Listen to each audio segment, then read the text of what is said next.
Good morning, dear children. Today we are going to start with chapter 7 of history, and the name of the chapter is Tribes, Tribes, Nomads, and Settled Communities. Children, do you remember in the previous chapters of history we studied about many kings, kingdoms, and empires. Many kingdoms, empires, they came, they flourished, they even declined. But as all these things were taking place, there were simultaneously changes taking place in the art, craft, and development in the field of social, economical, and cultural. But children, do you know that the social changes which were taking place, that was not uniform. Uniform means not same in all the society. There were changes. The maximum changes were taken place by the Brahmins. As you are well aware that the society was divided into Varnas, and the people, they have to follow all those rituals given by the Brahmins. But there was one such society, or we should say community, which did not follow these rituals, these customs made by the Brahmins. And those tribes, those communities, those groups, they were known as tribal people. They had their own rituals. They moved around from place to place in search of pastures, grasslands, livelihood, etc. So today we are going to study about two such tribal groups known as Gonds and Ahoms. We will discuss about their livelihood, their society, what all work they did, and how they lived their life. So let's start with the explanation of the chapter. So children, I was telling you about the tribal and the nomadic communities. First, let's have a look at the characteristics of tribal society. Some tribal groups, they led a nomadic lifestyle as hunter-gatherers and animal herders. They reared animals like cattle, goat, camel or sheep or horses for their livelihood. And these pastoralists or nomads, they lived on milk and other products produced by their animals. These tribal people, they exchanged wool, ghee, etc. with people in towns and villages for grains, clothes, salt, utensils, etc. And certain pastoral tribes, they also used primitive technology to practice shifting cultivation. And economically, they were self-sufficient. The tribal groups, they were distinguished by their distinctive, that is unique lifestyle, customs, language, culture, and consciously preserved the same, which means that the tribal groups, they have their unique style, custom, language, culture, and they stick to those lifestyle only.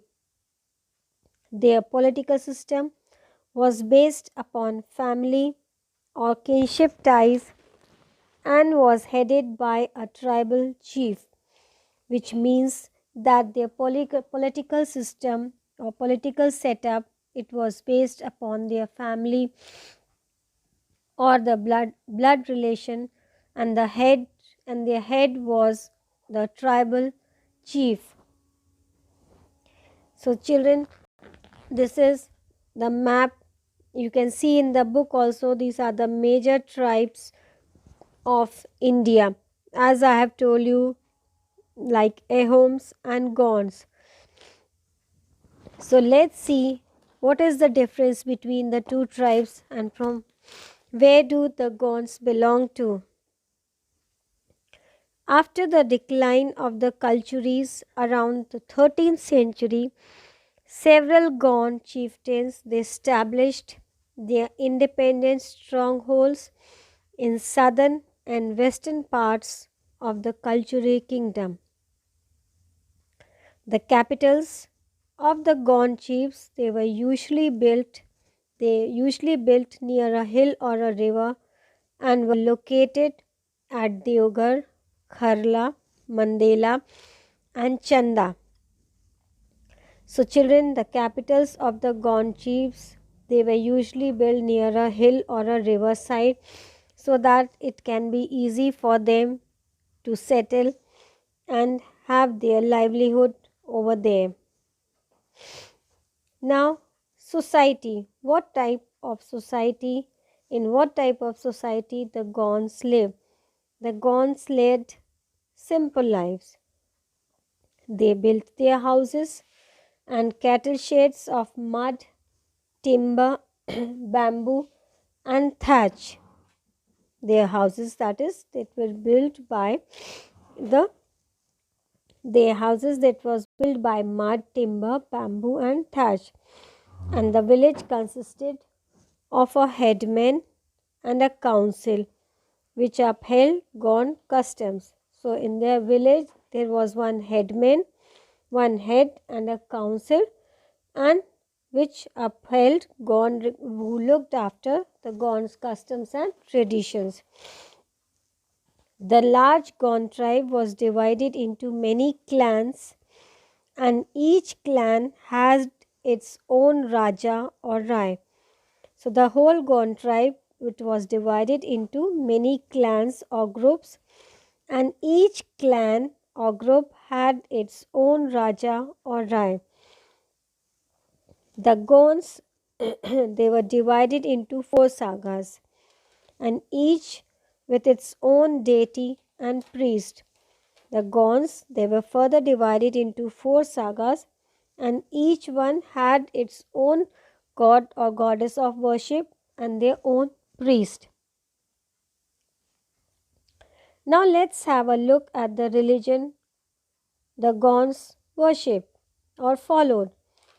The Gonds they had a distinct group of gods and spirits whom they worshipped along with Hindu gods and goddesses. So they have their own gods and they even spirits whom they worshipped along with the Hindu gods and goddesses.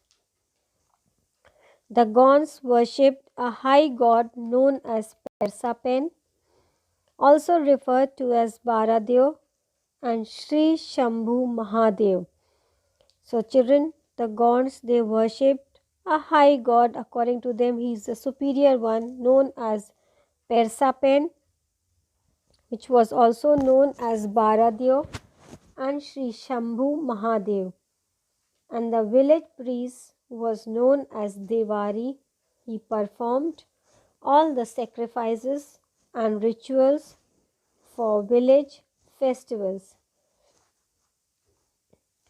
And children, let's have a look at the economy. Gonds mostly practiced farming or they worked in the forest, and their staple food comprises of 2 millets which was known as kodo and kutki.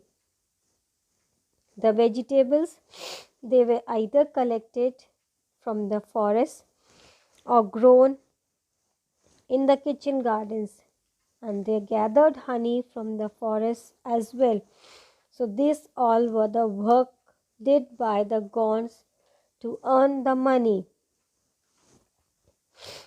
Now that was all about Gonds. Let's have a look at the another tribe that is the Ahoms of Assam.